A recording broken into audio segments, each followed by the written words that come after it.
Operator Syndrome episode 41. We made it. Number 41. Um, so in this next one, again, this is an episode that we've recorded previously and lost. So if we refer back to the last time we talked about this, we're talking about literally a little while ago when we when we talked about these exact same scenarios. I think the theme of this one is going to be just how combat can be odd, funny. We did an episode on screw ups before. That one was called, if you're looking, um, I can't remember what we called it exactly, but there was an episode where we talked Yeah. about screw ups. This one is not necessarily screw ups, but just how combat can be odd in general, how things can be strange. It's not like the movies every time. Um, Things happen that you don't expect. People react to things in ways you don't understand, and that's sort of the magic. In fact, it's almost never like the movies That's true. in so many ways. Yeah, that's yeah, accurate. And again, but we're wrapping up. This will be the last episode where I talk about that 2007 deployment to Afghanistan. We can finally move on. But three stories here that kind of speak to how things can be strange. The first one I want to talk about is what I like to call an accidental hostage rescue.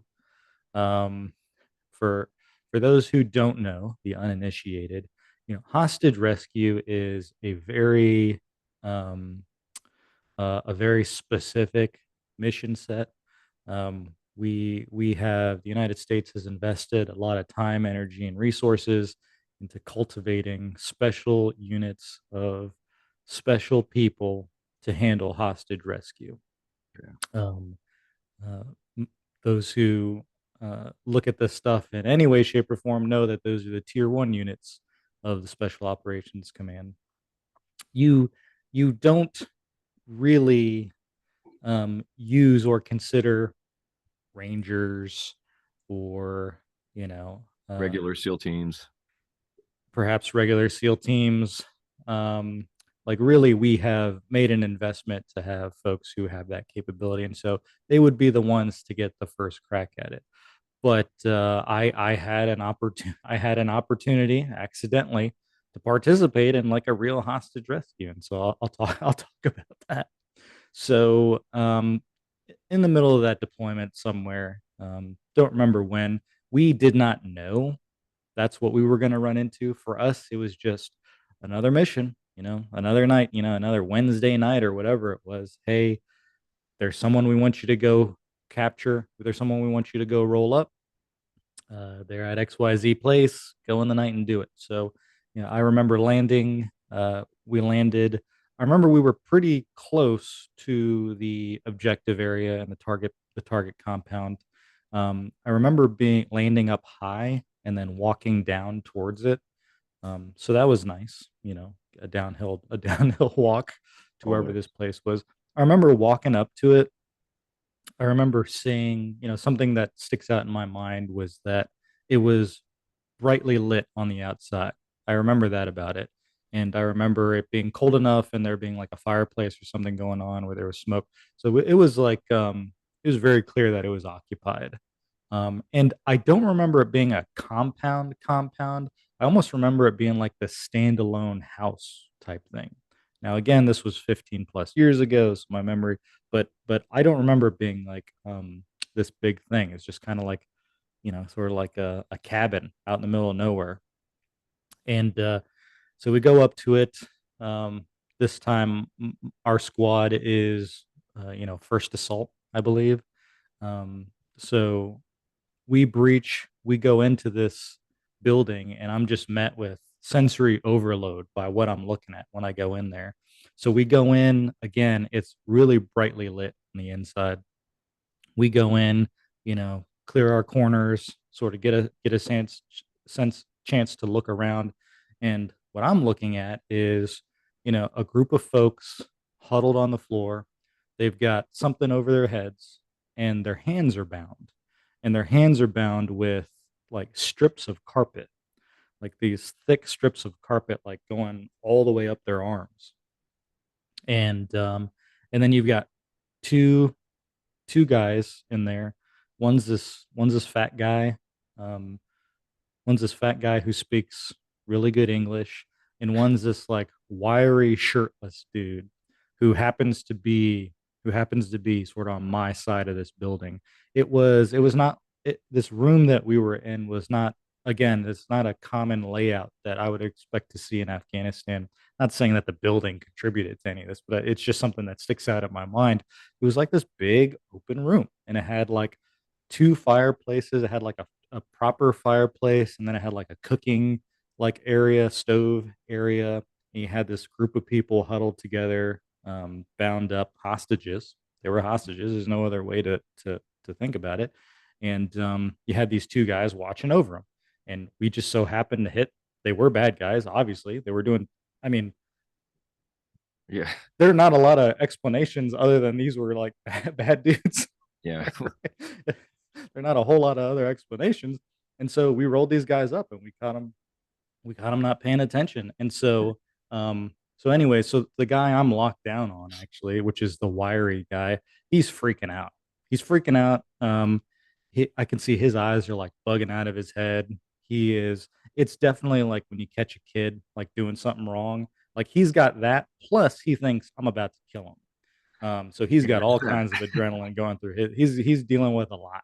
he's He's dealing with he's processing. he's processing. He's dealing with a lot, and Oh he's man. standing up and he's backed into the corner. And it's not my style to just shoot unarmed people, so I'm just locked down on him, and I'm yelling at him in the limited Pashto I know to like get down on the ground, this that, and he's freaking out, and and I have to, and there's a lot of commotion going on in the background. I there's a lot going on. They're clearing the rest of this big room. I'm locked down on this dude and the rest of my team members. And I have to muzzle thump this guy a couple Hmm. times to try to get him to comply. He is so wired that he's not doing anything. You think he was drugged up? Maybe some kinds on speed or something? I around that time we went explosive a lot. So I could see how us Yeah, blowing your front door off and sure. showing up when you think you're chilling watching some hostages, and I could see how that in and of itself could stimulate that sort of bodily response. Yeah, I guess you. But possibly, you never know. Yeah, I would. But I mean, he was so amped up. My me muzzle thumping him was not did nothing to Yeah, him. yeah. And then finally, so I'm locked down. And I'm honestly not quite sure what to do because usually this is not a problem we have. Right, right. And then so one of my dudes comes out from like the left side of my vision, just tackles this guy. And I'm like, awesome. All right, we've got this handled. Um, so we zip time up. We're kind of in there processing, you know, it's just sort of strange. And our reaction after the fact, we talked about this, is just sort of strange because we're like, okay, there's some hostages. Um, I believe that we cut them free. I'm sure we did, or tried to talk to them, but I remember everyone's faces like, what did we just do? Like it's not something we were expecting, and it was very strange. Were they Afghan hostages, I'm assuming? As best as I can remember, they were. I talked about one of the guys in there who could speak very good English.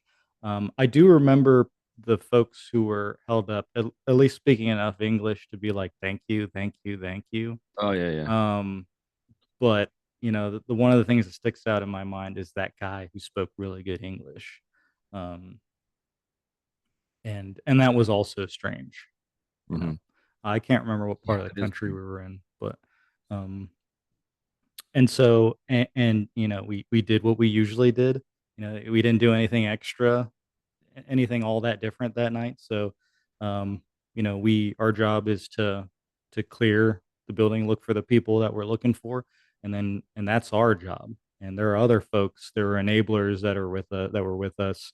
You have folks from different units. We don't have to get into specifics, but their job is more tailored towards dealing with that kind of stuff. And Right. so they, along with the ground force commander and the interpreters, they got to work talking to folks. But for us is kind of like, okay, so after we go in there and we make the we've cleared the building and it's safe now. And now we go back to doing what we do, right? So we're doing sensitive site exploitation. And then once that's done, we pull out and get ready to leave. And that's our job. It's Yeah. not it's not the assaulter's job to play investigator and be like, why are you bound up? What's going on? And who are you two? Why do you have these people bound up? That's not our job, you know. Right. Right. Um, and to be quite honest, like I think we were interested, but you know, we were definitely in the mindset like we were churning and burning, right? Like that's Yeah. our job was to clear. And so, ultimately we didn't get for those at least for those of us um who'd cleared and essentially we rescued these hostages as far as we know. Um we never knew. We never learned anything else about them, and I Wow. dare say we didn't even really think to ask after the Yeah. fact, just because of the way the op tempo was. Is just every night you go out and it's just, Yeah. oh, here's another. That was a weird night. Are we going out Exactly. tomorrow night? It was that type of thing. So Bizarro, man. How many were there, do you think, hostages? uh, it was between 2 and 4 with Okay. two guys watching them. Um, So weird. yeah, it is weird. It's very weird. And like we talked about, like we were joking around last time, is the United States spends a lot of money on having, you know, Yeah. you know, tough, well selected guys with top of the line equipment, and you know, not a lot of them get a hostage rescue under the belt, even though that's kind of the peak thing that they're supposed to be around for. And That's right. it's no judgment. It's just funny how we Yeah. just You, happen to be at the right place at the right time and to unwittingly walk into that situation. Um, were these like I suspect, look in retrospect, I suspect these were probably like middle of the road criminals holding some people hostage. yeah. I don't remember a whole lot of, weapons and, extremist paraphernalia. So my guess is that these guys were just sort of maybe more along the lines of a criminal influence type thing, because we've definitely sent our tier one units after hostages, Yeah. and they're going for hostages, and you Yeah. know there are some groups out there who are, those violent extremist groups who are well prepared to have Americans drop in and try to save someone, and they put up decent fights in there, and they've got traps and they've got all the kinds of things set up. These two goofballs, Yeah. these these two goofballs were not. I don't particularly remember these people being well prepared for everything. So I think all of us that night were pretty surprised by, Right. our universes colliding. Well, one of the things too that one of the reasons that, as Patrick mentioned, that these really high level tier one units train for hostage rescues, it's just one of the hardest, most dangerous things to do because they could be wired with explosives. It could get the assaulters in trouble. It could, I mean, our primary mission is to rescue the hostage safely and get them back to out of harm's way. And man, it wouldn't take much at all for them to get shot really quickly or killed in some manner. And some of the two, and they it don't happen very often. I mean, in the last 20 years, I mean, there was a couple in Somalia that Dev Group went in after, and then Captain Phillips, who was that wasn't ideological, that was just pirate profiteering, trying to get money for him, captain of the USS Mirsk uh, tanker ship, and they went in and shot those guys Hmm. in a life raft. But yeah, it's few and far between, and so much resources, so much money goes into training for those because it's so hard. Yeah, and they're just there's just I mean, I don't know because I never trained for it, but there's a different way you approach those types of situations as well. And actually I can think of a few more that happened. There are definitely some in Iraq. There are probably more than we would think or that we would Right. hope for, right? We don't like that situation, but it's Right. definitely rare. It's definitely rare, and to get an opportunity to be on one of those, that's a coveted thing. So, we just stumbled into it. And you got and absolutely believe that if we had known, even if it were like, more middle tier criminal behavior hostage taking than it was terrorist hostage taking, that Right. if we had known that up front, we would not someone would have kicked us out of the way to take that to take Yeah. that Yeah. mission. there, Really. there is a pecking order, a well-deserved pecking order. But what can I say? I got a hostage rescue under my belt. So, I had I wrung the most out of those 5 years that I was active duty. But you had mentioned, a regular, a regular SEAL team not necessarily being equipped for that. But don't, at least in your time, that is something you all had trained for, was it not?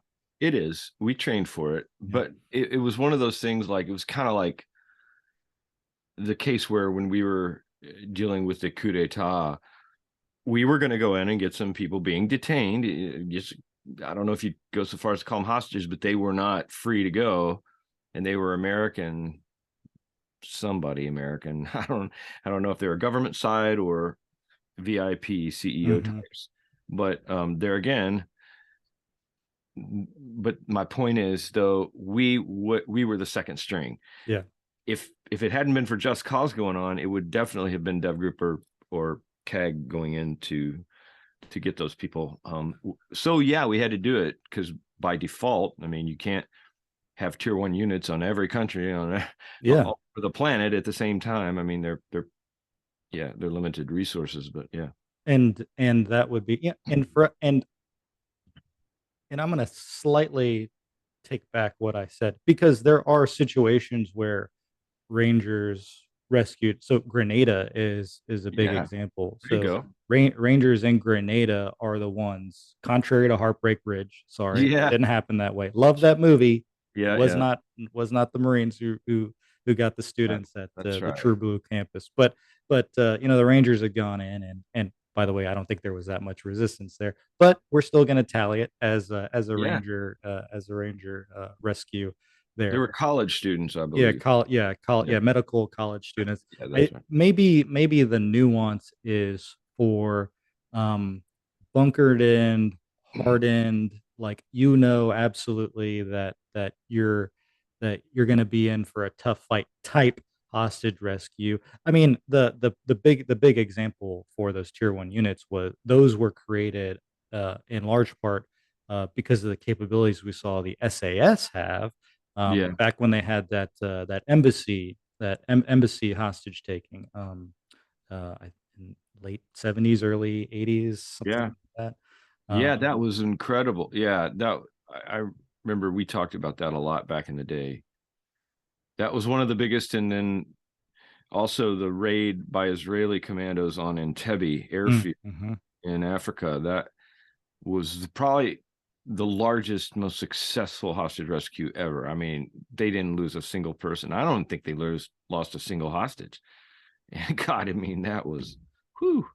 So yeah, these are some classic missions that kind of wrote the playbook for really difficult stuff. And the difficulty, I think, there is the thing to key in on, because I know on the Entebbe raid, that was, just legit. If you hear about the story, and I think I've seen stuff on like the History Channel about it. If you don't know about it, check it out. Yeah. Look at it from the perspective of logistics, what they Oh pulled off. man. Tell me if I'm wrong. Didn't they? So they painted up, I believe they painted up their aircraft to look like the aircraft of like a certain nation. Yeah, They used like limos. They did kind of like a Trojan horse type it thing, did. basically, It was right? a classic Trojan horse, and flew in low level over Lake Victoria. I mean, risky, Yeah. but boy, they pulled it off. Holy smoke! And, I and, think the current prime minister Benjamin Netanyahu's brother was on that raid. mm, I'm pretty sure, mm-hmm. yeah, for what it's worth. That sounds right. Um, Commandos Yami back then. I think it's changed, but it was the Marine Commandos. Yeah. so complexity is a big part of it. Oh my goodness. Yeah. That's really why we have those tier one units, which gets me back to this idea that I've had talking through a lot of these episodes, which I think people won't understand. You know, folks will folks may wonder to themselves, why they may think the opposite, which is, why were Rangers or conventional SEALs, although people don't really quite understand that they're not conventional, but there are your standard SEAL units, and then you have the tier one version. But they'll Right. wonder like why were these guys, why, if they're listening to my stories, why were Rangers doing the night raids? You guys are supposed to be just pulling security while tier one units do it. And going Uh, back to exactly what you said was there's not enough of them. yeah. Yeah. Not only is there not enough of them, but in many ways, these night raids we were doing and that other special operations we're doing as well from the different services, that's kind of using tier one forces for that in many ways is kind of overkill. Those Yeah. those those those those folks are trained for highly complex situations, and to send them out to do night raids to go to a dry hole, or to Yeah. go to find some guy who maybe plays a part in a terrorist network. It's really overkill. That mission set is right sized for the Rangers, for the SEAL teams, for the regular SEAL teams, for the reconnaissance Marines, or MARSOC, or what have you, the Green Berets. That's right sized for that level.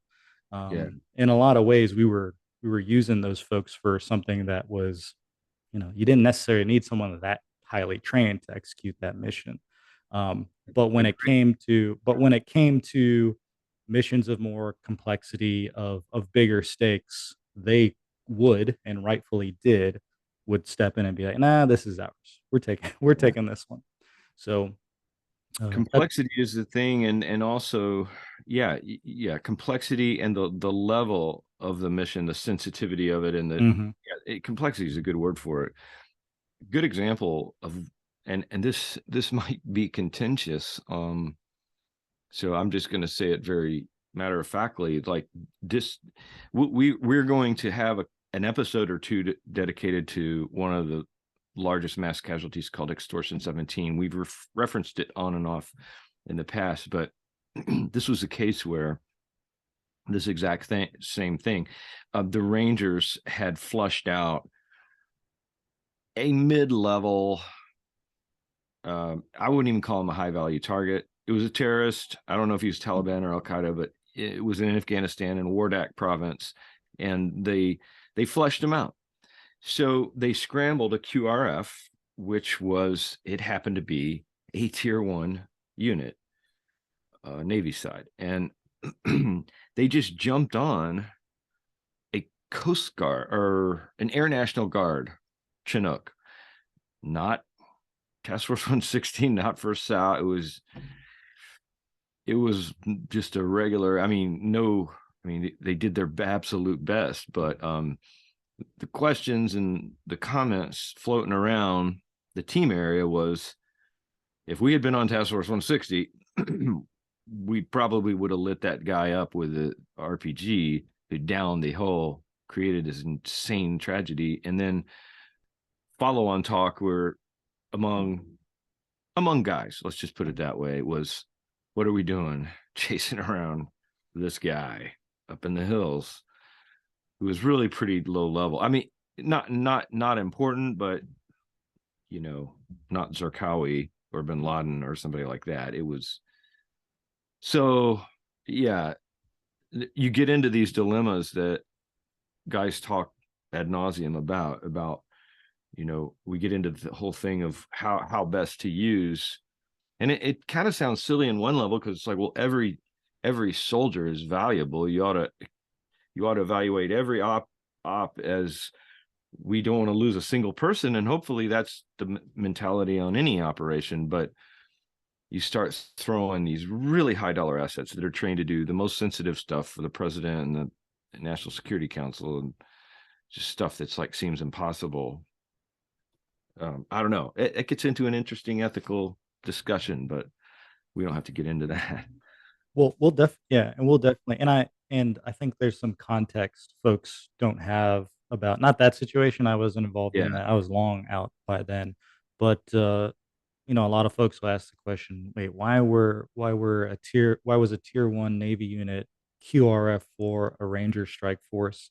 And I Yeah. think my last deployment, I can help provide some context around what that looks like, why that would be, Mhm. and it's nothing nefarious. Right. And when you hear the context, it might make sense, it might not make sense to you, but that's just the way we rolled back then.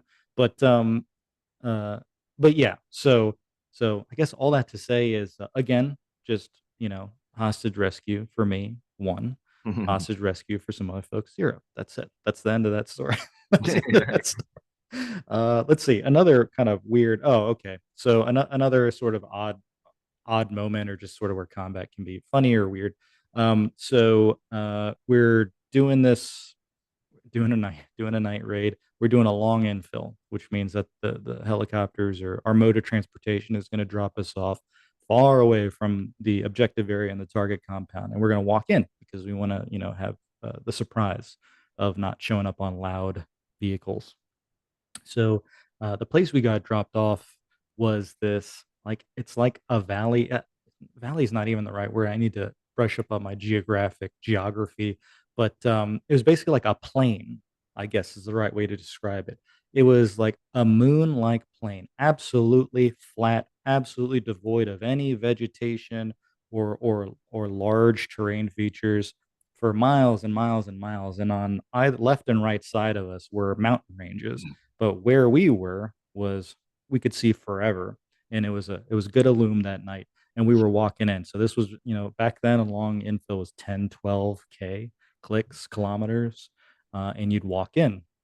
And so it was really cold. We're walking in, we're spread out real far. I can see for eternity. Like no one's sneaking up on us. Right. Um, and so it's super cold. It's super cold out. And I remember I was wearing assault gloves, just regular like assault gloves, and which are good for protecting you from abrasions, cuts and abrasions, and getting snagged and stuff. But they're not warm. They're not meant to be warm. So, and they're designed to have some dexterity, so they're relatively thin, right? So I remember, that day I was wearing like a soft shell jacket or something like that, this PCU layer, and I had my plate carrier on top of it. And since there was no threat while we were walking into the infill area, I decided, first I stuck my hands in my pockets. I talked about it last time. I pulled the seal thing and I put my hands in my pockets while I'm walking, while I'm patrolling in. And then, but that wasn't doing it because my pants weren't particularly all that warm either. So then I got the bright idea to take my hands and I jammed them in between my plate carrier and my top layer. And I was like, oh, there we go. Found it. Nice and warm. So I walked for like half of that. So let's say, 6K, just strolling, at a good clip, but strolling with my hands sort of on my chest like this in between my plate carrier and my top layer. So we get to the objective area, the target compound. I take my hands out. Now I'm doing the right thing. I got my hand on my weapon, and we're walking in. My hands get cold, really cold. And we are like first assault for this mission. So the other team is going to blow the gate, and then my team is going to be the first ones into the compound. Well, while we're setting up, I'm freaking out because my hands are so cold, so frozen, that I've lost basically all feeling and I can barely manipulate my hand. And I get freaked out that I'm not going to be able to fire my weapon. Like that's Yeah. how frozen cold my hands are, and I'm just mentally freaking out. And we're setting up on the breach, and no one's paying attention to me because everyone's got tunnel vision on what we're about to do. But I'm like shaking my hands, I'm like trying to rub them, and I gotta, we get close enough. They're setting up the breach. We get close enough. I turn to my team, and I'm like, "You guys got to go in first because my hands are frozen." They're like, "What? Like, what do you mean your hands are frozen?" I'm like, "My hands are frozen. You got to go in first." Because it's the job of the team leader, more Right. often than not, to go in first. Like you lead Sure. from the front, Yeah. you lead the way. Yeah. So, so I turn to my team. I'm like, yeah, yeah, you got to go in first. My hands are frozen. I'll be right behind you. Like what? I'm like, okay, whatever. So, so we're set up. I'm resigned to the fact that I'm about to go in here. Of course, this will be the time we get in some huge gunfight and my hands don't work, and I'm just mentally freaking out about this. Um, it's not my place to stop what's Right. going on. I'm not going to say hold the assault. My hands are frozen. We're going Training in, and I'm timeout. time out. Hey, can we swap out? Can we swap out? Oh, wouldn't you love that? Yeah. You're an assault squad, and you say we need to swap out because one guy's got his hands are frozen. So I'm just gonna walk in there with no ability to defend myself. That's kind of where I am mentally. I'm like, here we go. But the funny thing that happens is they blow the gate or the door or whatever we blow up. We blow it in instantly. Like the adrenaline, the whatever shoots right back in, and I've got full function, full use of my hands immediately. Yeah. And and nothing happened in there. We go in, nothing happened, but I just thought that was wild. That was a wild moment where my hands weren't my hands were physically not working. It wasn't like a psychosomatic thing. Like I guess I didn't explain it. So for those who don't know, like if it's cold, you're walking out, right? What had happened was I jammed my hand in between my plate carrier and my top layer. Well, the top layer still breathes, Yeah. and humidity coming off of my body still escapes the jacket as it should. That's why we don't wear trash bags to keep us Right. warm, right? So what was happening is I had jammed my hands into a moist pocket in between my plate that was collecting between my plate, which was keeping my hands warm. But the second I took my hands out, And what I had done, icicles. yep, what I had done is I had take sweat-soaked gloves and exposed them to Afghan winter air, and so my hands were legitimately frozen. Yeah. Refrigerator They were effect. like like legitimately frozen, and Yeah. um, so nothing happened. But I thought that was a great example of where things don't go right, but also how the extreme situation manipulates body and mind in ways that you don't realize is possible. Yeah. I've experienced that before, that same thing where a rush of adrenaline just makes everything go away. It's just like a reset button. It's like, oh man, I'm so hyper focused on something that I don't even I've forgotten my name. I'm just like in the moment. Yeah, But I can tell you this, there is nothing scarier than not being able to maneuver your fingers. This happened to us a lot because we dealt in a lot of cold water and one infill one night off the coast of South Korea. I don't think any of us could have got our safeties off our weapons. We were so freaking cold. And that's scary because it's like your rifle really is your life. I mean, on the most basic level, it's like this is my and this is what keeps me going and yeah. surviving. And to have the thought that you couldn't work that thing is terrifying. What are you going to do? Start turn it around and just use it as a club? If you can even get a good grip, that's a That's right. and that's Yeah. a great point because for those of us who are put in those situations, your weapon is the one the one tool you have to be able to influence situations you have no control over. Right. It is the one thing that can defend you, that you can go offensive with. It's the one thing that helps you, maintain some kind of control over, these Yeah. situations we volunteered to be to be in. So Yes. It's an to be incredible comfort. yeah, so to be out in those situations where okay, you don't have that tool. Now you're just at the whims of of fate and what's going on around you. Yeah, that's scary. And not That's least thinking that you can't help your brothers, yeah, on your left and your right. It's like, good grief. A lot of times that means more often than your own safety is like, I've got this guy. I've got, yeah, yeah. that's Great point. terrifying. Great point. And that is definitely something, in that moment, I would tell you that, you know, I say it's silly, I say it's funny, but and definitely I was sheepish about it.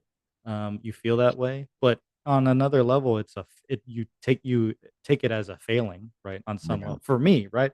Because okay, I'm sort of goofing off by walking around like that or with my hands like that. Like technically, I should have, although we were in a good security position. So I had done this to myself. And so on a level that was I sensed it as a leadership failure to have to abdicate, my key role, which is we blow the gate in and I'm the first dude in there leading Yeah. my team. And now I have to say, yeah, Yeah. I did something goofy and now I can't do my job. So I have to burden you with being the first one in there. There's a Right. little bit of that too. And that's a little extreme, but that's the way you think, because they're Yeah, your it is. guys and you want to take care of them. And it's a dangerous situation. Yeah, So, um, sure. so yeah, I guess that, I think we can wrap it up there. I think that's a good place to wrap it up. We'll go ahead and put that deployment to bed. We didn't lose anyone the rest of that deployment. We got home. It was a wild ride for sure. We felt like we had done a lot of good work. And we got back and relatively soon you find out what's next for you all. So we had done two Afghanistans in a row, and we Mm, found out we were going to Iraq next. interesting. So in the summer of '08 is when we found out that we were going to be going to Mosul, Oh, Iraq. So, and I yeah. had a lot of not as kinetic as they say as that deployment to Afghanistan, but it was crazy. It was Yeah. wild. And we'll talk about that the next time we come back around to me. Sounds good. So, thank you all for listening, and we'll catch you in the next one.